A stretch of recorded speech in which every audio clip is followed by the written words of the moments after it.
Waking up alone in Paris on your honeymoon is an unsettling start to any day. Hi, I'm Lisa.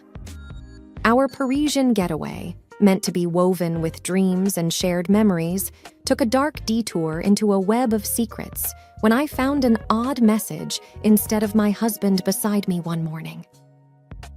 Suddenly, our love story intertwined with cryptic clues and shadowy figures from the past. Venture with me into a Paris that hides its mysteries behind every romantic facade and uncover truths that tested not just our bond, but our very survival. So, my name is Lisa, and this is my Parisian story. The glow of the morning sun on Parisian rooftops was breathtaking. I stretched, luxuriating in the satin sheets of our boutique hotel room, reveling in the faint sounds of the bustling Paris streets below. I turned to snuggle closer to my new husband, Alex, but instead of the warmth of his body, I found a cold and empty space. Perplexed, I sat up, scanning the room for any sign of him. His suitcase was still there, clothes thrown casually on a chair from the night before, but no Alex in sight. On his side of the bed, there was a folded piece of hotel stationery. With shaking hands, I opened it. "Morning, love. Took a quick walk to grab some fresh pastries for us. Be back soon." I sighed with relief. But then something caught my eye. On the back of the note, written in a shaky script, unlike Alex's usual neat handwriting, "Don't trust anyone." I felt a chill run down my spine. What was this? A joke? But Alex wasn't one for practical jokes, especially not on our honeymoon. Pulling on some clothes, I decided to go down to the hotel lobby. Maybe he was just there, waiting with a basket of croissants, laughing at his little prank. The hallway was quiet, the muted gold wallpaper gleaming softly. I took the elevator, trying to shake off the unsettling feeling. The elevator doors opened to a bustling lobby, but no sign of Alex. I approached the receptionist, a tall woman with raven black hair and striking red lipstick. "Excuse me," I began. "Have you seen my husband? Tall, brown hair, green eyes?" She looked up, her gaze cold and distant. "No, madame. I haven't seen anyone matching that description." I thought back to the mysterious message. "Don't trust anyone." Panic bubbled up, and my mind raced. Maybe he'd been kidnapped? But why? We were just two newlyweds from Ohio. Suddenly, I remembered something.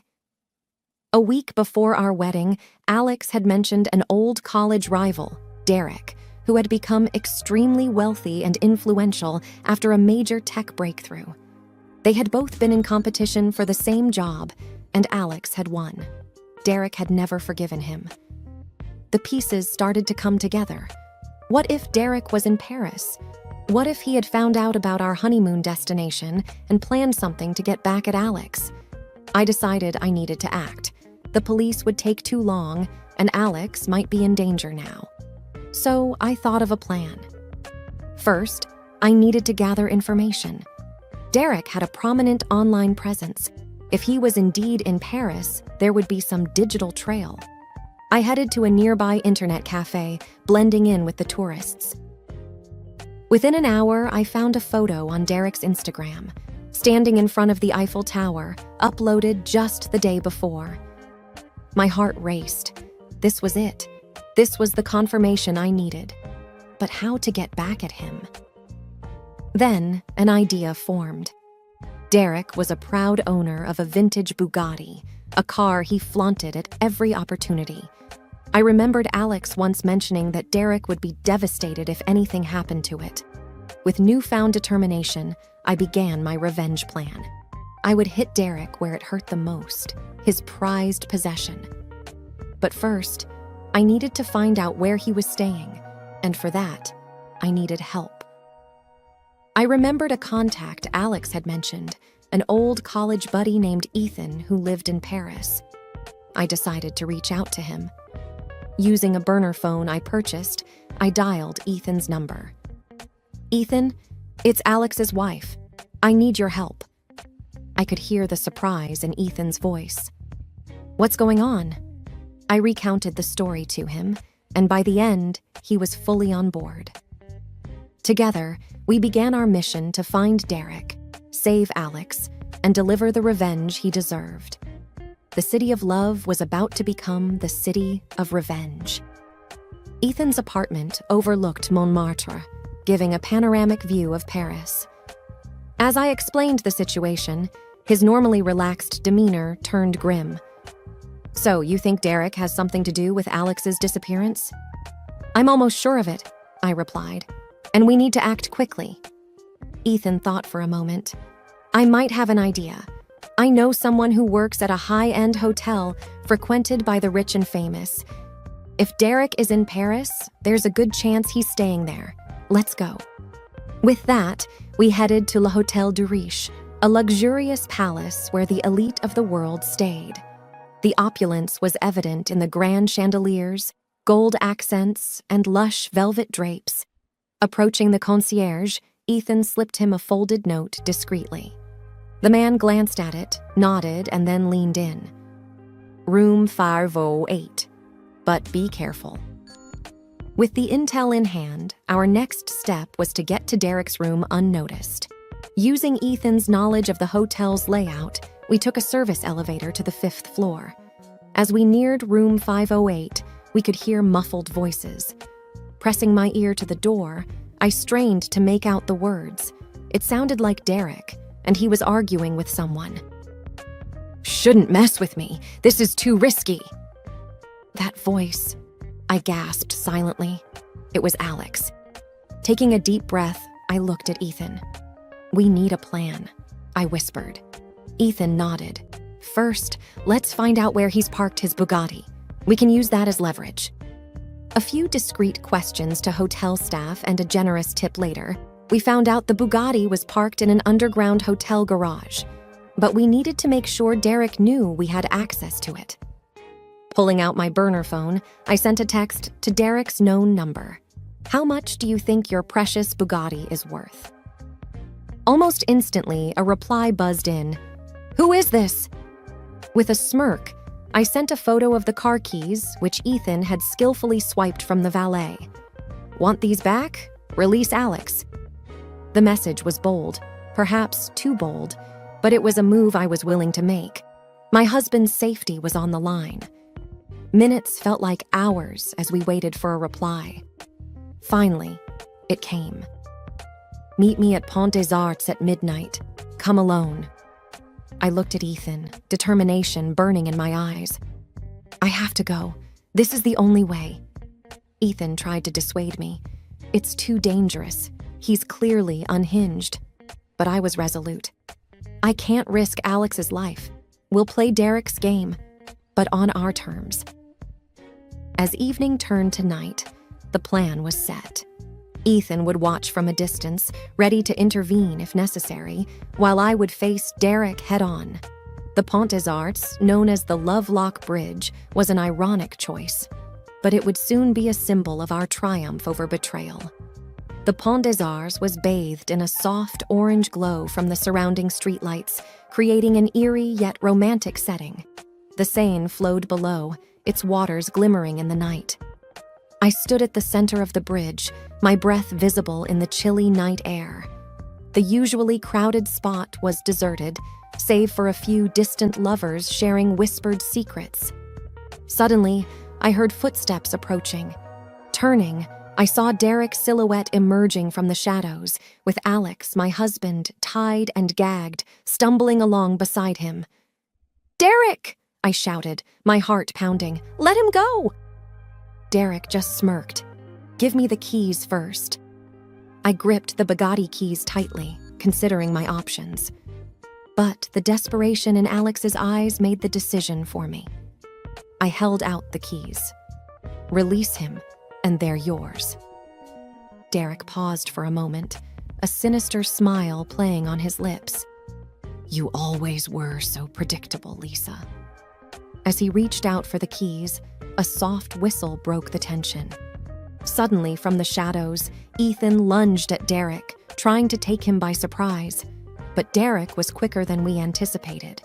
A scuffle ensued, both men wrestling each other, dangerously close to the edge of the bridge. "Lisa, run!"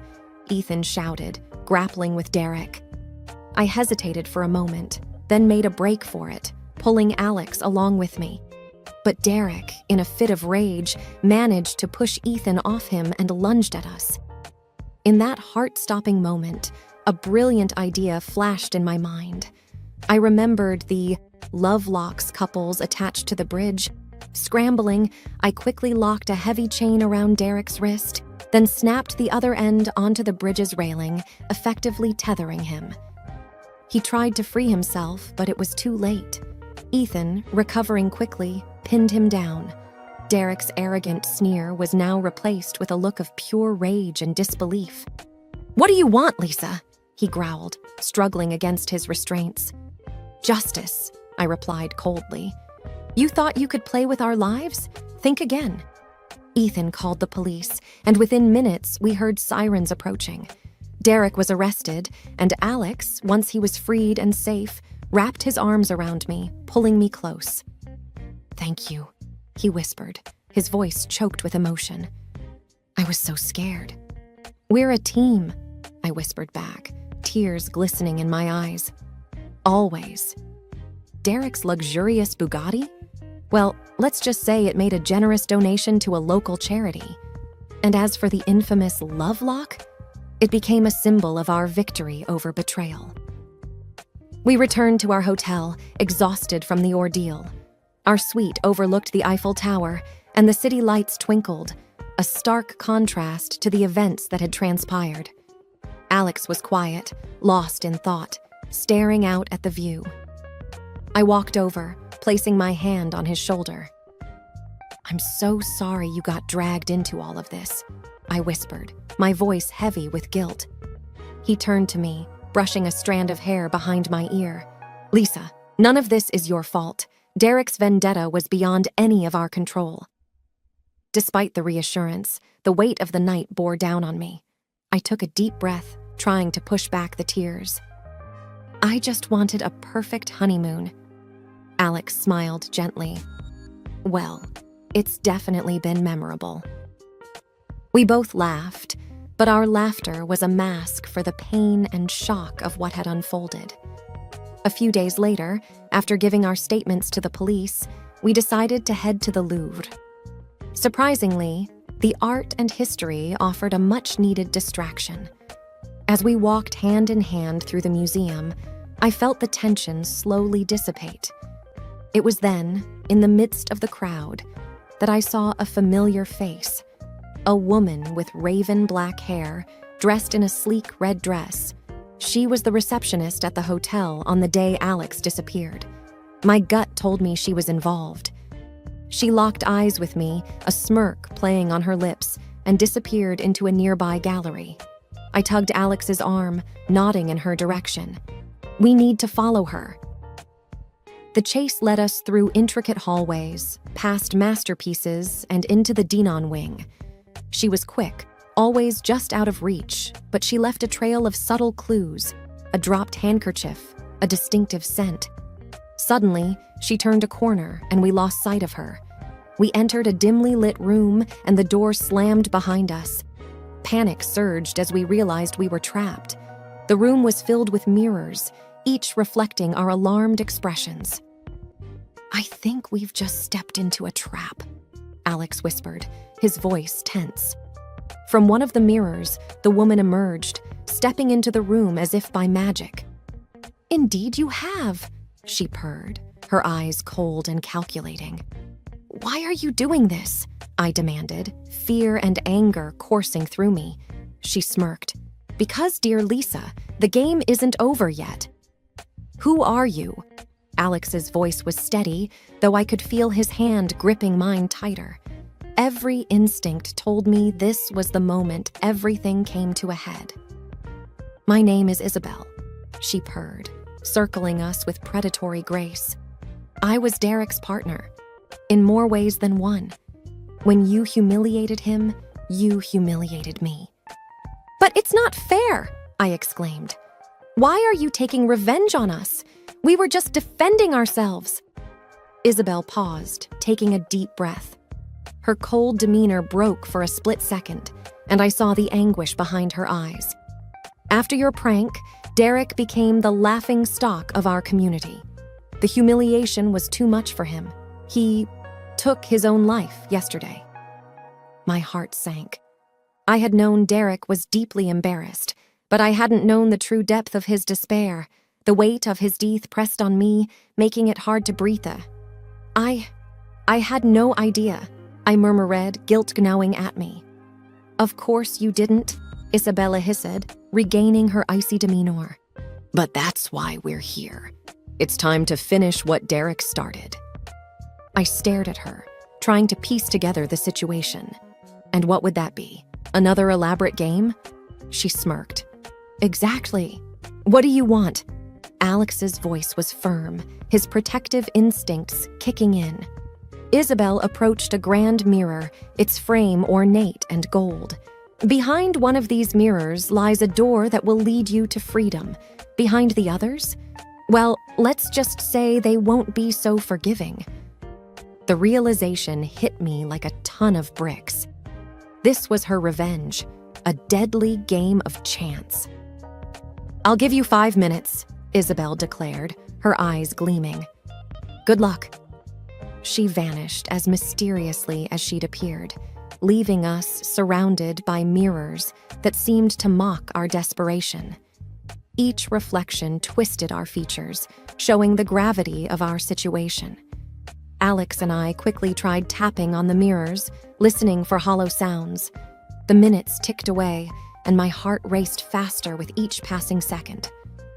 "Think, Lisa," I whispered to myself. Then it hit me. The dropped handkerchief. The scent. Isabel wanted us to follow her. She wanted the game to be fair, in a twisted way. I approached a mirror to the far right, one that seemed to reflect the room with more clarity than the others. As I touched its surface, the mirror swung open, revealing a passageway. "This is it!" I shouted. Alex and I dashed through, just as the room behind us erupted in a cacophony of shattering glass. We didn't stop running until we were back in the crowded hallways of the Louvre. As we caught our breath, the weight of everything that had happened began to sink in. But amidst the chaos, there was one silver lining. Our relationship had been tested in the most unimaginable way, and we had come out stronger. We left Paris shortly after, our honeymoon forever marred by the events that unfolded. But as we began our lives together, one thing was certain. We could handle anything that came our way. Years passed, and the memories of that fateful trip began to fade. Yet, one evening, a package arrived at our doorstep. Inside was a framed photograph of us at the Louvre, taken by a stranger. On the back, a note simply read, "For the memories, Isabel." The game, it seemed, was never truly over.